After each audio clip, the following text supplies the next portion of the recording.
Caitlin Alexander, Hi. Johnson from Wisconsin, up at Central Alaska for Yukon Quest. No gold this time, but this is what a Yukon Quest checkpoint looks like. It's actually a gold camp. This is our communications room.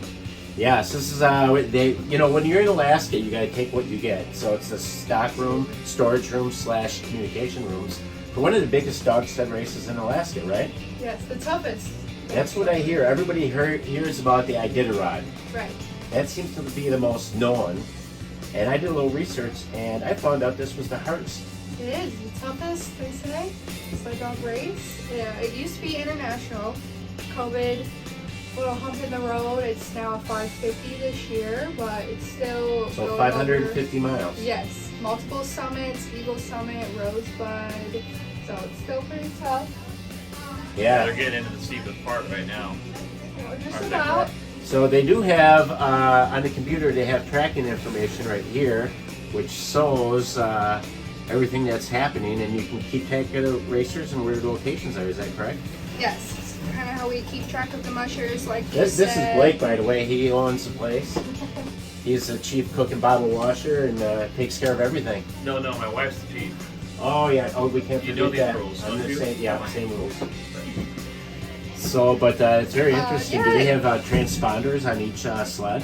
Yes, so each musher carries a tracking device. The trackers can tell us how fast the mushers are going, how far they are from their next checkpoint, if they're camping on the trail or not. Sometimes it gets a little finicky, but for the most part it's very accurate.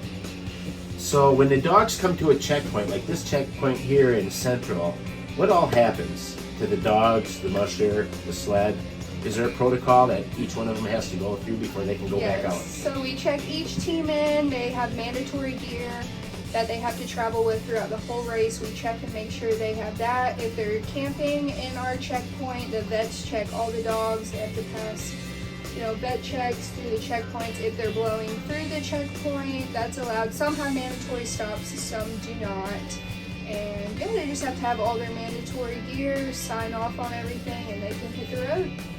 So you have different classes of races. You have different lengths. Is that the one that are the level with the competitors, or do they just decide to do what they're trained for? If they're like gearing up for a 550 or the 300.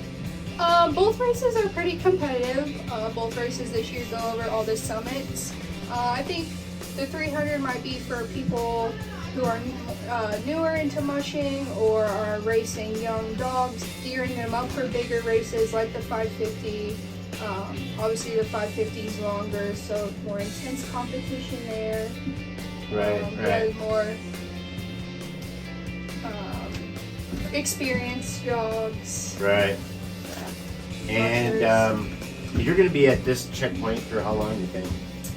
Until Tuesday or Wednesday. The checkpoint manager this year. Last year I was a volunteer. It's my first year managing. I'm excited. Oh, so you're on the books now and you're official. Yes. So how long have you been involved yourself with dogs or dog sledding or?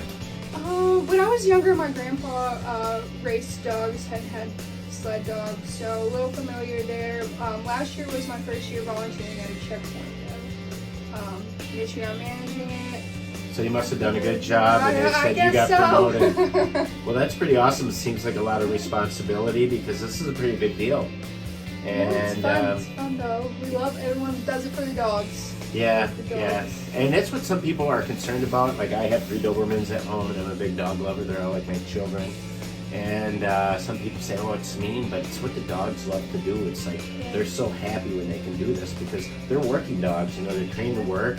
And people don't understand, like, I live on a farm, so if I don't let my Dobermans run around and get all that anxiety and stuff out of them, that's why they get a bad rap, because they're so pent up and they got so much and they're energy. more than dogs, they're athletes. They're born to do this, the weather, the elements, everything. It's in them. They love to do this. And so everything is based around the dogs. The rules, the intense vet checks, the vet care on the trails. The vets are at each and every checkpoint following the teams, ensuring protocol. And I'm sure you've seen some of my clips from earlier, but it's a little cold out here, but it's beautiful. So we'll be back with some more throughout the week. Have a good day. Johnson from Wisconsin and Caitlin.